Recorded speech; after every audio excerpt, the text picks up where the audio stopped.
महिला आयोगाच्या माजी अध्यक्षा रुपाली चाकणकर यांचा भोंदू अशोक खरात प्रकरणामुळे राजीनामा घेण्यात आला। त्यांच्या राजीनाम्यानंतर गेली तब्बल 4 महिने महिला आयोगाच्या अध्यक्षपदी कोणाचीही नेमणूक राज्य सरकारकडून करण्यात आलेली नाहीये।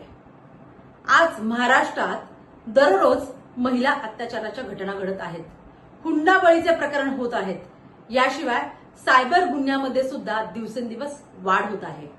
असं असताना महिलांना न्याय देणारं महिला आयोग हे अध्यक्षाविना रिक्त ठेवून राज्य सरकारला नेमकं काय साधायचं आहे? महाराष्ट्र राज्य सरकारला खरं पाहायला गेलं तर या ठिकाणी तातडीने नेमणूक करणं गरजेचं होतं, मात्र असं न करता ते पद अजूनही रिक्त ठेवण्यात आलेलं आहे। आज महाराष्ट्रामध्ये नसरापूर सारखी अत्यंत वेदना देणारी घटना घडली। 4 दिवसांपूर्वीच कोल्हापूरमध्ये 1.5 वर्षापूर्वी लग्न झालेल्या आणि 4 महिन्याचं लेकरू असलेल्या एका महिलेनं हुंडाबळीमुळे आत्महत्या केली। असे प्रकार, अशा घटना महाराष्ट्रात दररोज घडत आहेत। असं असताना महिलांना न्याय देणारं महिला आयोग आज काम करताना दिसत नाहीये। राज्य सरकारचं याबाबत इतकी उदासीनता का आहे, हा प्रश्न महाराष्ट्रातल्या जनतेला पडणं स्वाभाविक आहे।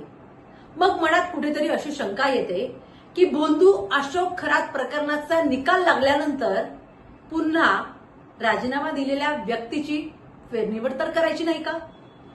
का राज्य सरकारला सक्षम, खंबीर, निरपेक्ष काम करणारी महिला सापडत नाहीये? महाराष्ट्राचे मुख्यमंत्री जे अत्यंत स्वतःला संवेदनशील म्हणवतात, असे महाराष्ट्राचे मुख्यमंत्री मात्र या विषयाकडे पाहायला तयार नाहीयेत। काहीही झालं तरी महिला आयोगाच्या अध्यक्षपदी योग्य व्यक्तीची निवड करणं अत्यंत गरजेचं आहे, कारण महाराष्ट्रातल्या तमाम माता भगिनींना न्याय देणारी प्रक्रियाच तुम्ही बंद पाडत आहात।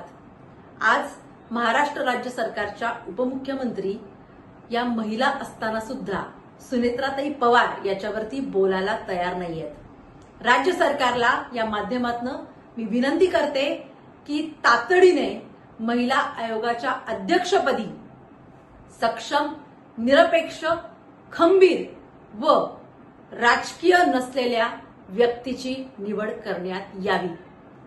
कारण जसा महिला आयोगाच्या अध्यक्षा या महिलांवरती अन्याय करतात म्हणून त्यांचा राजीनामा घेण्यात आला, तसंच हे पद रिक्त ठेवून महाराष्ट्र राज्य सरकार सुद्धा एक प्रकारे महिलांवरती अन्यायच करत आहे। त्यामुळे महाराष्ट्रातल्या माता भगिनींना हा प्रश्न पडला आहे की महिला आयोगाचं हे पद आजही रिक्त का ठेवण्यात आलंय। त्यामुळे तातडीने या पदावरती नेमणूक करा आणि महिलांना न्याय मिळवून द्या।